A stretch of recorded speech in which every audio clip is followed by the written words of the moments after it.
My dear loving student, welcome back on my YouTube channel अपनी प्रयोगशाला।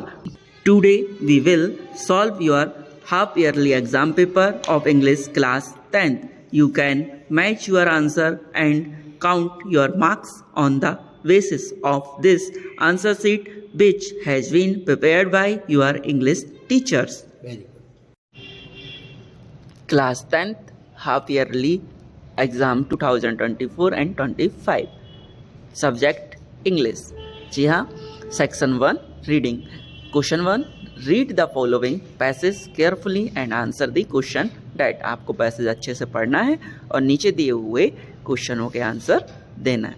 पहला हमारा क्वेश्चन है, Swami's friend who was quite confident and also the monitor was. इसका आपका पहला आंसर होगा ऑप्शन नंबर बी, सोमू। दूसरा क्वेश्चन है, the big strong flow was, तो ऑप्शन नंबर सी। दूसरे क्वेश्चन का ऑप्शन नंबर सी, मैनी, आपका आंसर सही होगा। वहीं हम तीसरे क्वेश्चन की ओर बढ़ते हैं। क्वेश्चन नंबर 3 है, Shankar was the boy who socked about. जी हाँ, इसका ऑप्शन नंबर ए 90%। जी हाँ, 90%। Shankar was the boy who scored about 90%। जी हाँ, यहाँ आपको पैसेज में भी दिया है 90%। ठीक है छात्रों, अब हम चौथे क्वेश्चन की ओर बढ़ते हैं। Swami's friend who was very much like him was, तो option number C, Samuel. Swami's friend who was very much like him was, option number C, Samuel.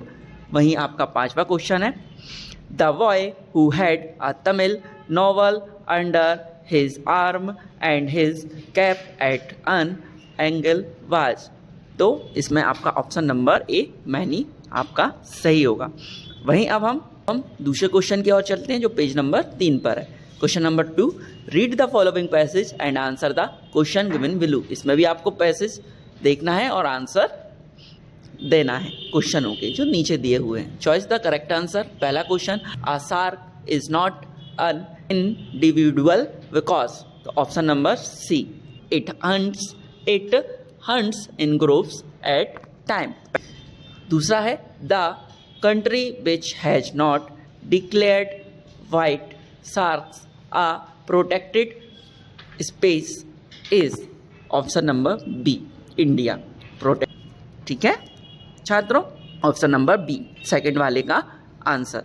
Question number 3, the shark has the ability to maintain its body temperature, तो 40 degree above that of surrounding water, option number B, इसका आपका answer सही होगा तीसरे question का। चौथा question है, shark attack human beings, option number C, only out of curiosity.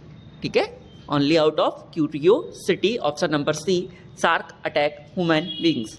पांचवा है question, the thing that makes the shark an efficient hunter is, तो option number A, its ability to maintain its body temperature above that of surrounding water, option number A, its ability to maintain its body temperature above that of surrounding water.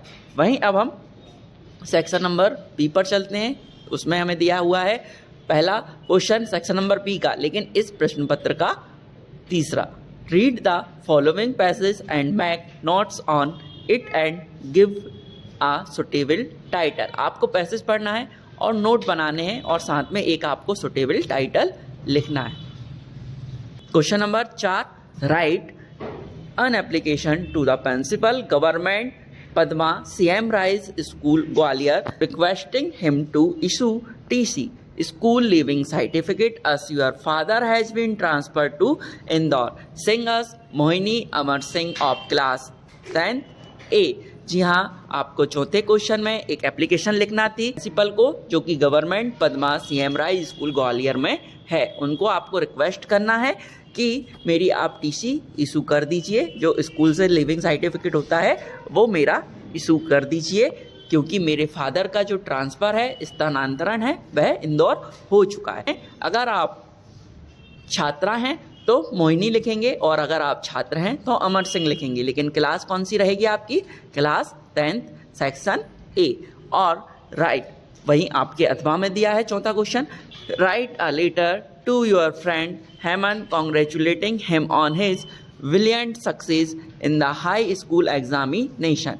आपको यहाँ पर आपके दोस्त को letter लिखना है जिसका नाम है हेमंत, और उसको बधाई देनी है क्योंकि उसने बहुत ही अच्छी सक्सेस पाई है अपने हाई स्कूल के एग्जामिनेशन में, हाई स्कूल की परीक्षा में।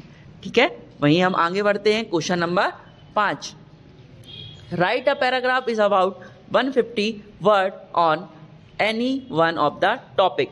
किसी भी एक टॉपिक पे आपको पैराग्राफ लिखना है। कितने शब्दों में? 150 शब्दों में।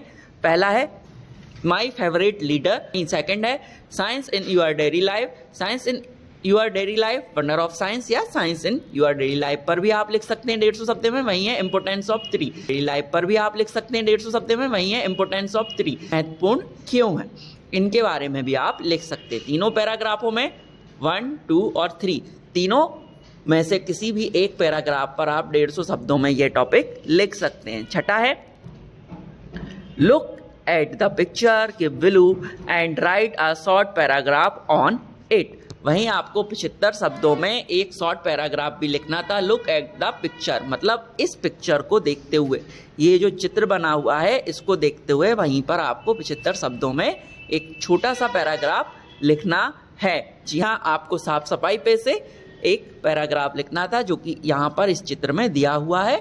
सेक्शन सी है आपका क्वेश्चन नंबर 7, ग्रामर। जी हाँ, filling the blank by choicing the correct option. आपको खाली स्थान भरना है चॉइस करके, बगल में जो आपको ऑप्शन दिए हैं उसमें से कोई भी एक ऑप्शन करेक्ट होगा, उसको आपको इन खाली स्थान में भरना है। पहला आपका है filling the blank, he is tallest boy of the class, tallest boy of the class. तो ये आपके आर्टिकल दिया है पहला, ए एंड द आर्टिकल होते हैं। तो इसमें क्या आएगा, इसमें खाली स्थान आएगा, he is the tallest boy of the class. Tallest boy of the class में जो आपका फिलिंग द ब्लैंक है पहला, उसमें आएगा द। वहीं दूसरा है आपका Ram live in Gwalior is a teacher who which pen. इन तीनों में से क्या आएगा ऑप्शन आपका, who. Ram who lives in Gwalior is a teacher. ठीक है, वहीं तीसरा है I am proud my success on of in. On of in में से आपको कोई एक भरना था, तो यहाँ पर भी आपका ऑफ आएगा। वही दिया है चौथा, Ram by anything yesterday doesn't didn't want. तो डजेंट डिडेंट वांट तीनों में से एक भरना है, तो यहाँ पर आपका आएगा डिडेंट। वही पांचवा दिया है I slipped early I was tired. तो इसमें भी आपका ऑप्शन सो, बिकॉज और वट।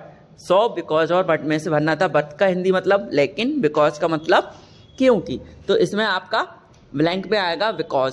वहीं सेक्शन सी का 8वां question, do as directed. Do as directed आपको भरना है। तो पहला क्वेश्चन आपको दिया है सी स्पीक्स इंग्लिश फ्लुएंटली। तो इसमें आपको मैक नेगेटिव बनाना था, सी स्पीक्स इंग्लिश फ्लुएंटली। तो इसमें आपको मैक नेगेटिव बनाना था, इसको आपको नेगेटिव बनाना था। तो सी डजेंट इंग्लिश फ्लुएंटली, इसमें क्या लग जाता छात्रों, डजेंट। ठीक है, सेकंड है राम इज प्लेइंग हॉकी। तो चेंज इनटू पैसिव वॉइस, आपको पैसिव वॉइस में चेंज करना था। राम इज प्लेइंग हॉकी, तो hockey is played by Ram, passive voice में चेंज हो गया था। वही तीसरा है क्वेश्चन डू इज डायरेक्टेड में, she said to me I don't like your friend. तो इसको चेंज करना था इनडायरेक्ट नरेशन में। इसको आपको काय में चेंज करना है छात्रों, इनडायरेक्ट नरेशन में। तो she told me that she did not like my friend, she told me that she did not like my friend, narration. वहीं चौथा है they will go to Agra, change into present continue tense. आपको present continue tense में इसको बदलना था। तो इसका आंसर है they are going to Agra. They will go to Agra, इसको प्रेजेंट कंटिन्यूस टेंस में बदलना है। तो they are going to Agra. वहीं पांचवा है Sharad run fast he win the race, बदलना था combine the sentence, combine the sentence. Sharad ran fast and win the race. ठीक है, कंबाइन द सेंटेंस में आपको इसे बदलना था। है textbook. Choice the correct answer. The poem Amanda is writing by, तो किसने ये पोयम लिखी थी? अमंदा लिखी थी रॉबिन कैलिन ने। Robin Klein, option number A आपका सही है। The poem Amanda is writing. वही सेकंड है, the pilot talk the risk of flying his plan thought the storm, option number B. वहीं तीसरे क्वेश्चन का ऑप्शन नंबर सी सही है। तीसरा क्वेश्चन है, when the ball is lost the boy is. When the ball is lost the boy is, तीसरा C sad. The name Annie gave her daily, तो C है ऑप्शन नंबर सी kitty.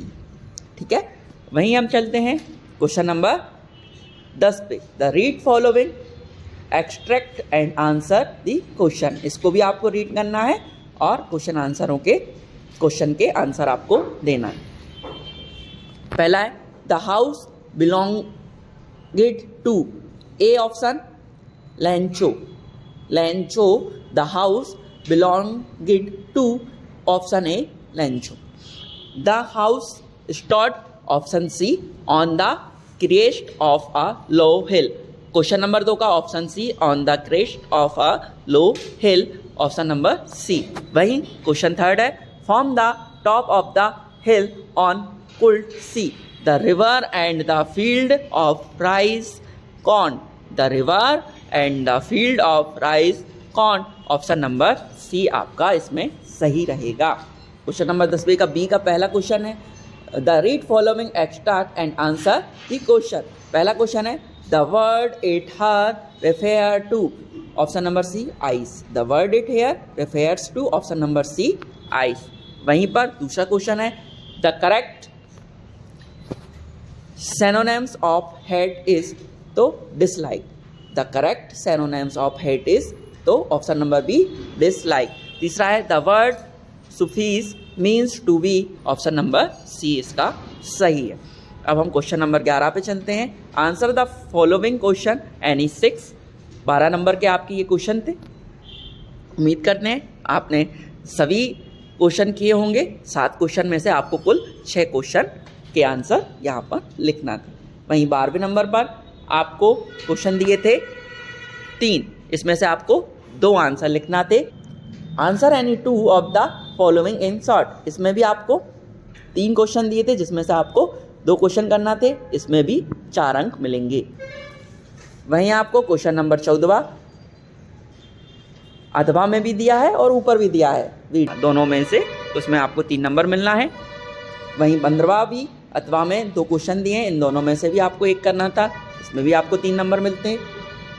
वहीं आपको 16वां number का क्वेश्चन भी दिया है, इसमें से भी आपको कोई एक ही क्वेश्चन करना था जिसके आपको 3 नंबर मिलते। ठीक है, तो मोस्ट इम्पोर्टेंटली इसमें से क्वेश्चन कुछ हैं जो आप लोग लगा सकते हैं। मैं आपको पुनः बता देता हूं इसमें से मोस्ट इम्पोर्टेंटली क्वेश्चन कौन सा है। तो क्वेश्चन नंबर 11वें का पहला जो आपका दोबारा परीक्षा में रिपीट हो सकता है। वहीं आपका क्वेश्चन नंबर 13वें का पहला और तीसरा जो आपका रिपीट हो सकता है, और 12वें का लास्ट और पहला, 12वें का पहला और तीसरा ये भी आपका रिपीट हो सकता है किसी भी वार्षिक परीक्षा में, प्री बोर्ड की परीक्षा में। वहीं 14वां क्वेश्चन के दोनों और 15वें क्वेश्चन के दोनों और 16वें क्वेश्चन का लास्ट वाला भी रिपीट हो सकता है। ये इंपॉर्टेंट क्वेश्चन है आप सभी के लिए, इन्हें आप एक रफ कॉपी में या फेयर कॉपी में लिखकर रख लीजिए। मैं आशा करता हूँ मेरे द्वारा समझाया हुआ इंग्लिश का यह प्रश्न पत्र आपको अच्छी तरीके से समझ आएगा। इस वार्षिक परीक्षाओं की शुभकामनाओं के साथ आप सभी से मैं विदा लेता हूँ। जल्दी मिलूँगा मैं अपनी नई यूट्यूब वीडियो के साथ, तब तक के लिए धन्यवाद।